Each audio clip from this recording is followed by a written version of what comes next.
Hey guys, this is question MM015 of the Sharp and Maths Methods Study Guide. How to find the range of a quadratic given the domain. So we know that the domain is from 1 to 4. We're given this quadratic function and we basically just need to find the range. So basically the possible y values of this function.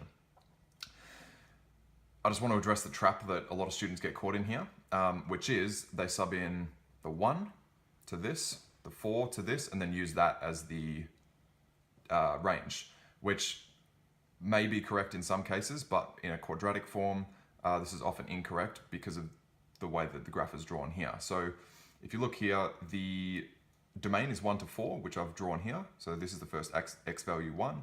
This is the last x value at 4. But as you can see, the lowest x value doesn't actually produce the lowest y value, which occurs at the turning point here. So basically what you want to do is first sub in these two x values into this equation, just to make sure. So we've got f of 1 equals 2, 1 squared, take 8, 1 plus 3, which is 2 take 8 plus 3, which is negative 3, which is our y value here. F of 4 equals 2 times 4 squared, minus 8 times 4 plus 3. So 4 times 4 is 16, times that by 2 is 32. So 32, take 32 plus 3, which equals 3, which is our y value when x equals 4.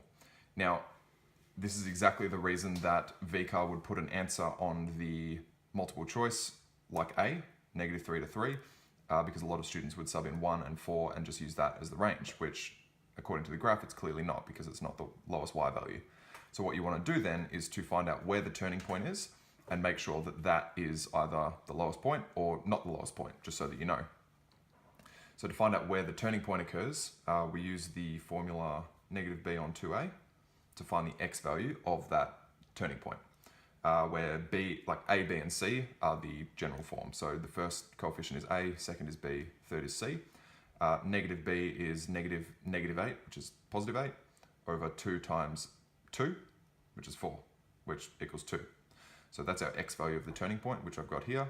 And then you would sub that x value into the original equation to get a y value of negative 5, which is clearly the lowest point on the graph within this domain. So we now know that the lowest y value is negative 5, and the highest y value is 3 within this given domain of 1 to 4, which means that our range is negative 5 to 3. However, we've got two separate answers here that it could be. Because this point lies on a turning point, this point is always included in the graph because it actually runs through that point. So it can't be excluded, it has to be included in the graph, which means that negative 5 is included, which means you have to use square brackets for it, which C does not have, which means that our answer is B.